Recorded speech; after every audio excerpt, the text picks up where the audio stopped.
সেটা হচ্ছে আমাদের কর্তব্য পরায়ণতা। আখলাকে হামিদার অন্যতম বিষয় হচ্ছে কি ভাই, কর্তব্য পরায়ণতা। অর্থাৎ তোমার যে কাজ, সেই কাজটাকে তুমি সঠিকভাবে পালন করা কি কর্তব্য পরায়ণতাকে বোঝায়। ধরো তোমাকে কোনো একটা স্যারের কাছে পড়তে দিয়েছে তোমার বাবা মা, টিউশনিতে পাঠাইছে। সো তোমাকে কি করতে হবে, ওই পড়াটা সঠিকভাবে পড়তে হবে। কিন্তু আমরা কি করি, অনেকেই টিচারের কাছে না যায় কি করি ভাই, ওই যে বাইরে ঘুরতে যাই, ঠিক মতো পড়ি না। এটা কিন্তু আমাদের কর্তব্য পরায়ণতার কি করে ভাইয়া, হীনতাকে বুঝায়। অর্থাৎ আমি আমার নিজের কাজ ঠিক মতো করছি না।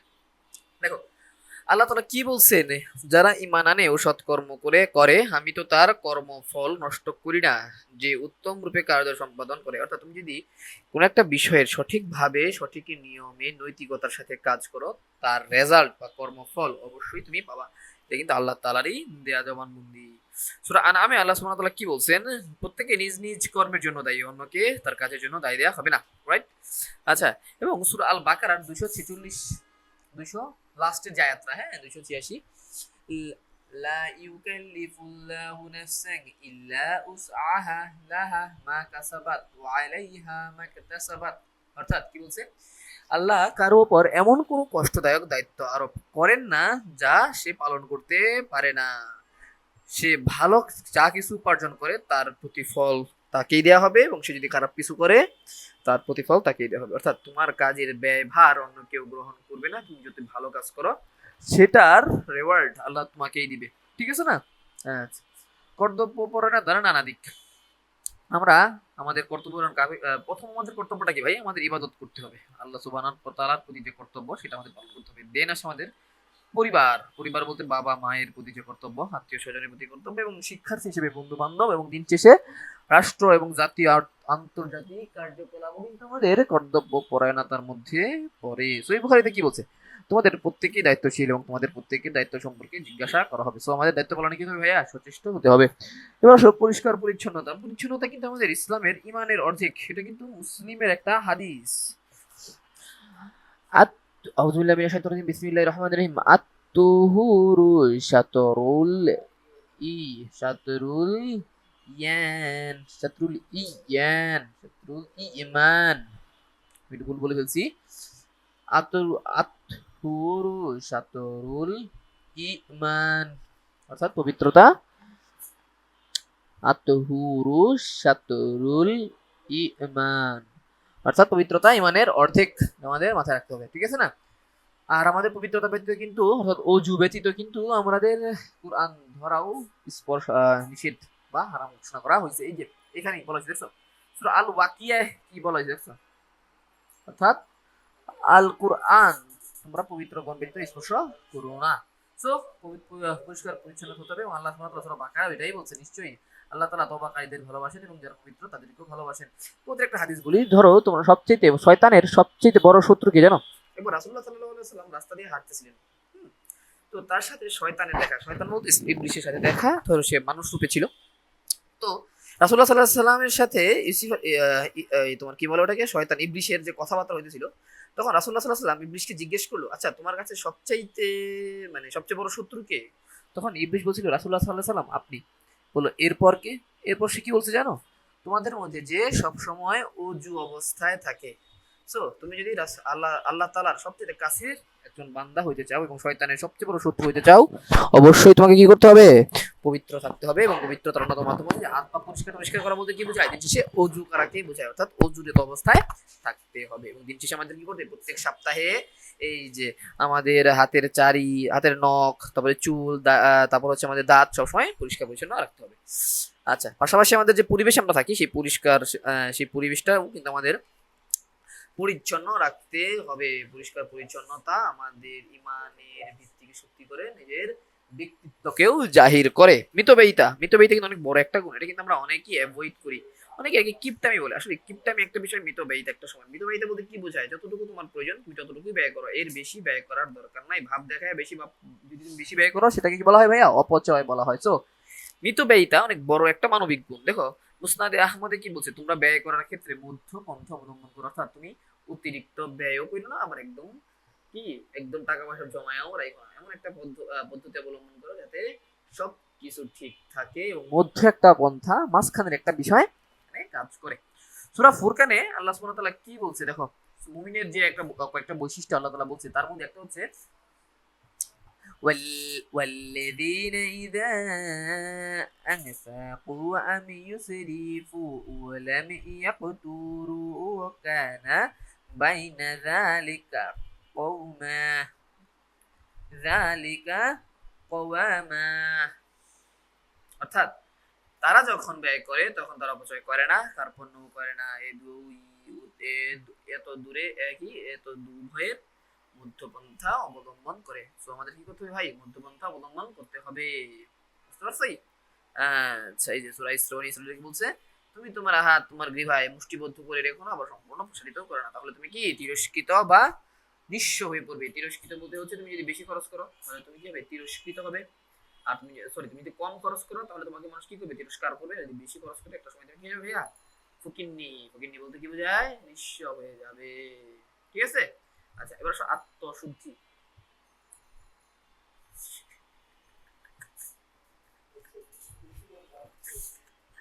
আত্মশুদ্ধি আত্মশুদ্ধি বলতে কি বোঝাচ্ছে? আত্মশুদ্ধি বলতে নিজেকে সংশোধন করাকে বোঝায়। ইসলামী পরিভাষায় সর্বপ্রকার অন-ইসলামিক কথাবার্তা এবং কাজ থেকে নিজেদের কি করতে হবে?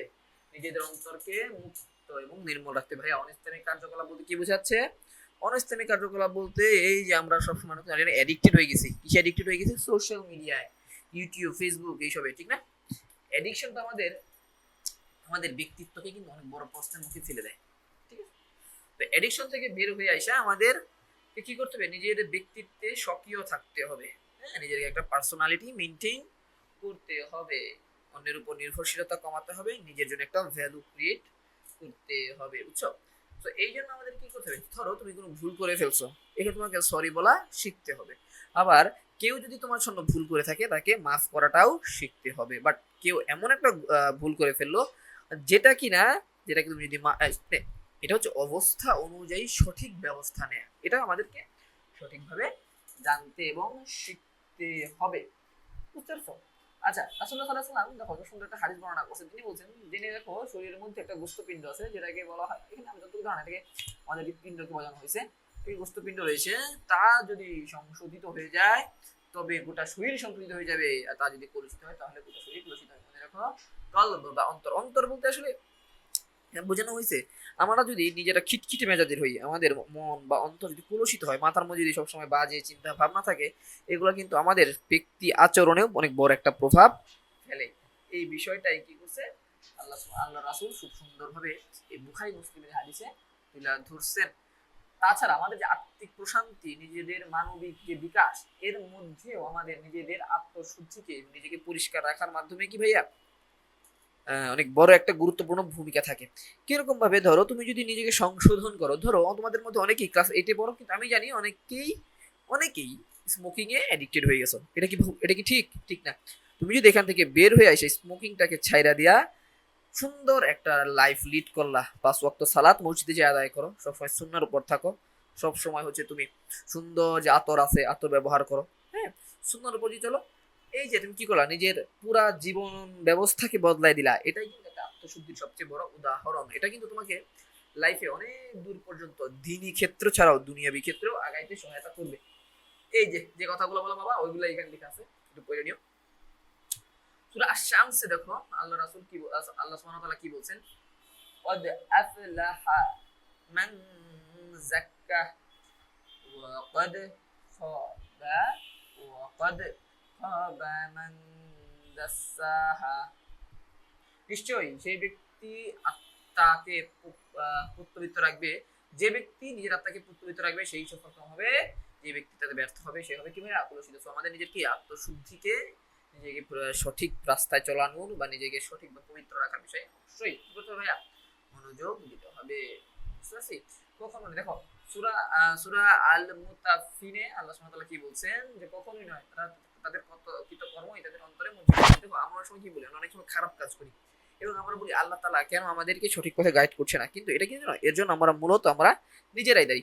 দেখো খুব সুন্দর একটা তোমাকে উদাহরণ দিলে তুমি বুঝতে পারবা। ধরো কোনো একটা ডুবুরি সমুদ্রে ডুবে যাচ্ছে, ঠিক আছে? সরি, কোনো ডুবুরি না, কোনো একটা লোক সমুদ্রে বা নদীতে ডুবে যাচ্ছে। তো তুমি খুব ভালো একজন মানুষ, তুমি কি করলা? ওই যে ডুবে যাচ্ছে তার দিকে একটা রশি ছুঁড়ে মারলা, অথবা কি বলা যায়, ওই যে তোমার হচ্ছে কোনো একটা যে তোমার জ্যাকেট আছে না, তোমার ফ্লোটিং জ্যাকেট যেগুলো যে ভাসায় রাখে মানুষকে, ওগুলো ছুঁড়ে মারলা। যে ডুবে যাচ্ছে তাকে বললা যে ভাই আপনি রশিটা ধরেন, অথবা যে আপনাকে জ্যাকেটটা দিছি, হ্যাঁ, অথবা যে তোমার গোলাকার কিছু টিউব থাকে না যেগুলা দিয়া পানিতে ভাসা যায়, ওই টিউবগুলো কি করলা, লাইফ লাইফ জ্যাকেট, সরি এটাকে বলা লাইফ জ্যাকেট ও লাইফ টিউব যেগুলো আছে, এগুলো তুমি দিছো। কিন্তু ওই যে ডুবে যাচ্ছে সে, তার হাতে এখন দুইটা চয়েস, সে ইচ্ছা করলে লাইফ জ্যাকেটটা ধরতেও পারে, সে ইচ্ছা করলে লাইফ জ্যাকেটটা পরতেও পারে, লাইফ জ্যাকেটটা নাও করতে পারে, কিন্তু তোমার কাজ কিন্তু তুমি করে দিছো, রাইট? আল্লাহ সুবহানাহু ওয়া তাআলা ঠিক এইরকম, আমরা হচ্ছে ওই যে যে লোকটা ডুবে যাচ্ছে পানিতে, সমুদ্রের পানিতে বা নদীর পানিতে ডুবে যাওয়া পথিক বা মানুষ, আমাদের দিকে ঠিক এইরকম ভাবে কি করা হয়েছে ভাইয়া, লাইফ জ্যাকেট ছুড়ে দেওয়া হয়েছে। এখন সেটা কি ধরবো কি ধরবো না, সেটা কিন্তু পুরোটাই দায়িত্বভার আমার এবং তোমার। এই কারণে এখন যে যে ধরো ডুবে যাচ্ছে, হ্যাঁ, যে লোকটা ডুবে যাচ্ছে, সে কি ওই যে যে তুমি যে লাইফ জ্যাকেটটা তার দিকে ছুড়ে দিলে, এখন তোমাকে দোষ দিতে পারবে? তোমাকে কিন্তু দোষ দেওয়ার জায়গা নাই, তোমার কাজ তুমি করে দিছো, তার দিকে একটা লাইফ জ্যাকেট অথবা তাকে বাঁচানোর জন্য একটা দড়ি বা রশি তার দিকে ছুড়ে দিছই, তো তোমার কাজ তুমি করে ফেলছো, তোমাকে দোষ দেওয়ার আর কিছু নাই। কিন্তু দোষটা তাহলে কার? যদি সে ডুবে মারা যায়, যে ডুবতেছে তার নিজেরই, কারণ সে তার নিজের কৃতকর্মের কারণে, অর্থাৎ নিজেই কি ইচ্ছা করে ওই লাইফ জ্যাকেটটা ধরে নাই। সো বিষয়টা হচ্ছে এরকম। সো আমাদের কি করতে হবে, এই যে ওই লোকের মতো ভুল করা যাবে না, আমাদের নিজেদের লাইফ জ্যাকেট পড়তে হবে, অর্থাৎ আমাদের নিজেদের আত্মশুদ্ধির পথে যাইতে হবে, এবং আল্লাহ তাআলা আমাদের যে যে পথ দেখাইছে রাসূলুল্লাহ সাল্লাল্লাহু আলাইহি সাল্লামের মাধ্যমে, সেটা অনুসরণ করতে হবে। বুঝতে পারছি? আচ্ছা, তো সৎ কাজের আমর বিল মারুফ ওয়া নাহি আনিল মুনকার, এটা কিন্তু বড় একটা বিষয়। আমাদেরকে সবসময় সৎ কাজের আদেশ এবং অসৎ কাজের নির্দেশ দেওয়া শিখতে হবে। ধরো তোমার কোনো ছোট ভাই ভুল করছে, তুমি তাকে কি করবা, অবশ্যই এটা যে ভুল তাকে সেটা শিক্ষা দিতে হবে এবং তার ভুল কাজে বাধা দিতে হবে। যদি তুমি বাধা দিতে না পারো, তুমি তাকে কি করবা, তুমি প্রথমে তাকে নিজের হাত ব্যবহার করে, অর্থাৎ নিজের ফিজিক্যাল স্ট্রেংথ ব্যবহার করে তাকে তুমি থামাইতে চেষ্টা করবা। যদি এটা না পারো, কোনো জায়গায় অপরাধ হোক কোনো একটা অন্য কোনো মানুষের ক্ষেত্রে, তোমাকে কি করতে হবে ভাই, তোমাকে নিজের জবান দ্বারা বা কথার দ্বারা বা লিখনির দ্বারা সেটাকে থামাইতে চেষ্টা করতে হবে। তাও যদি না পারো, নিজের অন্তরে সেটা কি করতে হবে ভাই, ঘৃণা করতে হবে। এটা হচ্ছে অসৎ কাজের নির্দেশ। আর সব সময় সৎ কাজের আদেশ দিতে হবে, কখনোই মানুষকে ভুল ভাল উল্টা পাল্টা কাজের আদেশ দেয়া যাবে না। বুঝা গেছে? সূরা আল ইমরানে কিন্তু আল্লাহ তাআলা সেটাই বলছে, তোমরাই জ্যেষ্ঠ জাতি, মানবজাতির কল্যাণের জন্য তোমাদের আবির্ভাব করা হয়েছে, তোমরা সৎ কাজের আদেশ দাও, অসৎ কাজের নিষেধ করো। এটা কিন্তু আমাদের সবচেয়ে বড় কাজ। দেখো, তুমি যদি আমর বিল মারুফ ও নাহি আনিল মুনকার না করো, তাহলে সমাজে আসবে অশান্তি, মানুষ চেইন অফ কমান্ড তখন ব্রেক করা শুরু করবে, কেউ কাকে মানবে না। বুঝতে পারছো?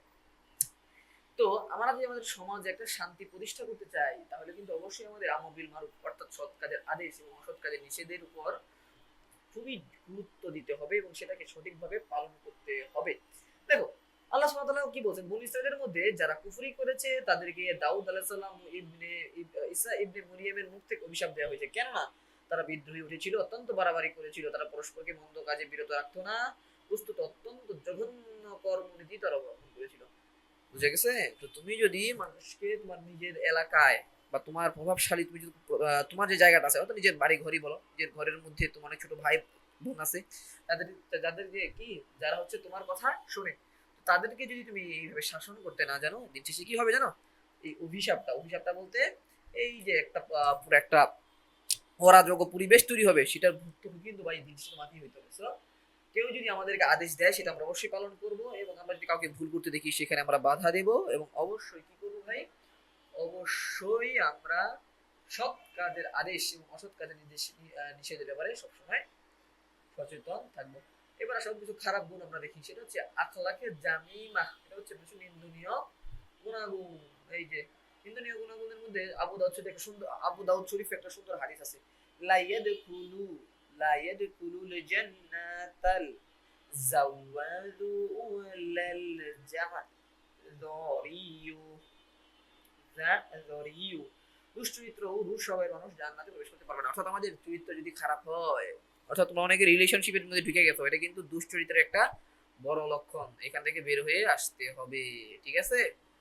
পাশাপাশি কি করতে হবে ভাই, রূঢ় স্বভাবের মানুষ, অর্থাৎ খারাপ স্বভাবের অনেকে আছে না, যে কথা ঠিক মতো বলা যায় না, খ্যাক খ্যাক করে। খ্যাক খ্যাক বলতে কি বুঝাইতেছে, এই যে ভালো মতো সে কথাই বলতে জানে না, সে সবসময় রাইগা যায়।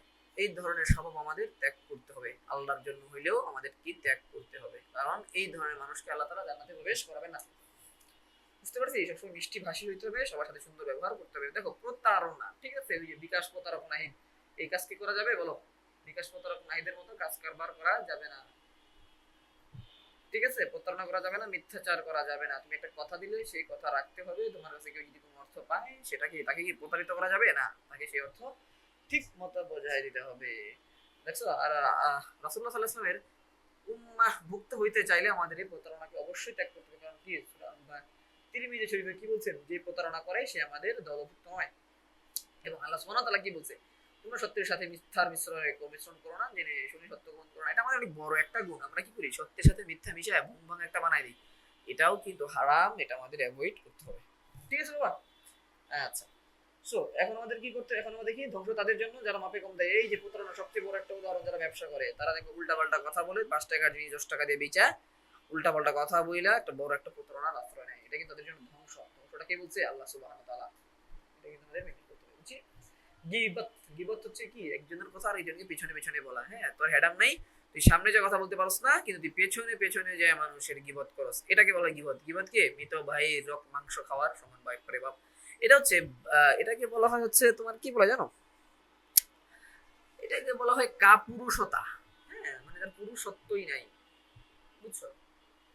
কাওয়ার্ড, যে হচ্ছে গীবত করে। এটা তোর কথা থাকলে তুই সামনে থেকে বল, পেছনে বলার কোনো লাভ আছে?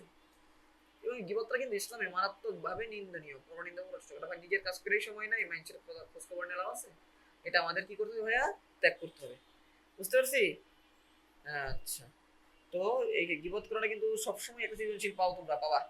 এটা মাথায় রাখতে হবে। এই হাদিসটা সবাই একটু নিজের মতো করে, ভাই নিজের মতো করে একদম স্পেসিফিকলি মুখস্থ করে বলো। হাদিস না, এই যে সূরা হুজুরাতে, এটা কিন্তু দিবাই, মাস্ট বি পরীক্ষার খাতায়। হিংসা, হিংসা বলতে হচ্ছে অন্যের, তুমি যখন অন্যের সাকসেস দেখতে পারবা না, নিজের মধ্যে একটা খারাপ লাগা কাজ করে, তখন সেটাকে বলা হয় হিংসা। হিংসা তুষের আগুনের মতো নিজের ইমানটাকে ধ্বংস করে দেয়। এই দেখো, তোমরা হিংসা থেকে বেঁচে থাকো। এটা কি সূরা আবু দাউদের একটা হাদিস। কারণ আগুন যেমন কাঠকে খেয়ে ফেলে, হিংসা মানুষের সৎকর্মগুলোকে ফেলে। দেখো, দেখা যাবে একটা মানুষ অনেক সওয়াবের কাজ করছে, নেকির কাজ করছে, কিন্তু হ্যাঁ, কিয়ামতের ময়দানে, আখিরাতে কিয়ামতের ময়দানে যায় তার দেখা যাবে সৎ কাজগুলোর কোনো হিসাবই নেই। কারণ কি জানো? সে মনে মনে অনেক হিংসুক ছিল, এবং সেই হিংসা তার কি করছে ভাই? সকল সৎকর্ম ধ্বংস করে ফেলছে, খেয়ে ফেলছে। ঠিক আছে বা? তো হিংসা থেকে আমাদের সূরা ফালাক আমরা পড়ি না?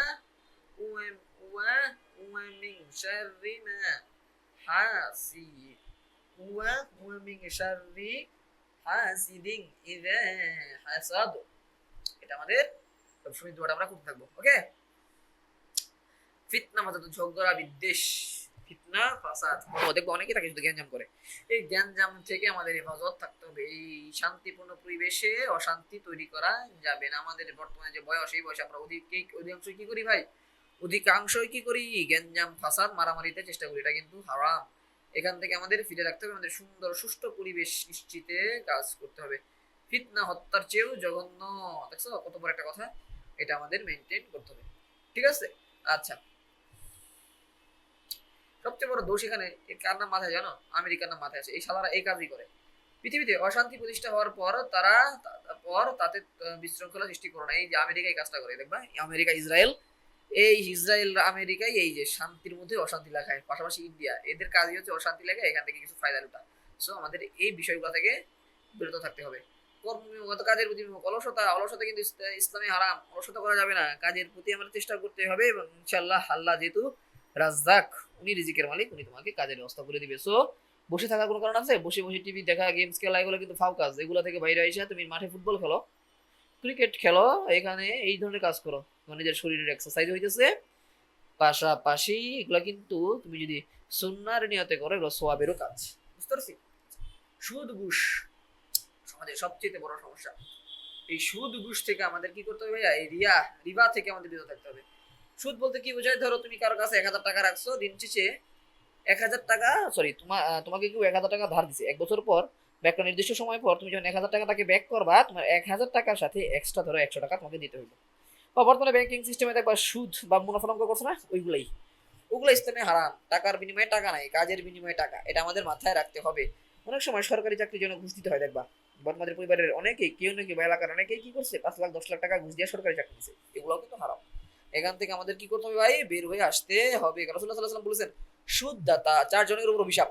সুদদাতা, সুদের চুক্তি লিখক, সুদ লেনদেনের সাক্ষীর উপর অভিশাপ। সুদখোর, সুদদাতা মানে যে দেয়, যে খায়, যে সাক্ষী থাকে এবং যে লিখে, অর্থাৎ ব্যাংকে যে চাকরি করে, ওরও কিন্তু এখানে বড় একটা ফতোয়া এসে পড়ে, এটা কি হালাল নাকি হারাম। ঠিক আছে। রাসূলুল্লাহ সাল্লাল্লাহু আলাইহি ওয়াসাল্লাম সুদখোরদের দেখো কি বলছে, কোন গ্রামে বা দেশে জিনা ব্যভিচার ও সুদের ব্যাপকতা লাভ করে তখন সেখানকার অর্ধবাসী আল্লাহর গজব হাজির হয়। দেখবে আমাদের সমাজে যে ভূমিকম্প শুরু হয়ে যায়, এগুলোর অন্যতম বড় কারণ হচ্ছে কি, অন্যতম বড় কারণ হচ্ছে এই সুদ, ঘুষ, জেনা এবং ব্যভিচার। এবং সুদদাতা এবং সুদখোর উভয়ই জাহান্নামী। সো আমরা সুদ থেকে বেঁচে থাকবো। পরিবারের কেউ যদি সুদ ঘুষের সাথে লিপ্ত থাকে, ওইখান থেকে আমরা তাদেরকে বের করে আনার চেষ্টা করবো। ইসলামে ব্যবসাকে হালাল করা হয়েছে, তোমরা ব্যবসা করো, বাট সুদ ঘুষের কাছাকাছিও যায় না। সো তোমার যদি কারো মাথায় ব্যবসার আইডিয়া থাকে, তোমরা সেখানে ইনভলভ হইতে পারো, এটা কিন্তু খুব ভালো। ব্যবসার মধ্যে আল্লাহ তাআলা বরকত রাখছে। তো এর মাধ্যমে আমাদের শেষ হইলো অধ্যায় 4। আশা করি খুবই শর্টলি আমরা টানছি। তারপরেও এখান থেকে যতটুকু বুঝতে পারছো আলহামদুলিল্লাহ, না বুঝতে পারলে ভাই আমাদের আমাদের যে সাপোর্ট টিম আছে সেখানে জানাইতে পারো, তার হয়তো বা তোমাকে আমার সাথে যোগাযোগ করে দিতেও পারে। সেইভাবে আমরা কি করতে পারি, বাকি পড়া শেষ করতে পারি। সো সবাইকে ধন্যবাদ।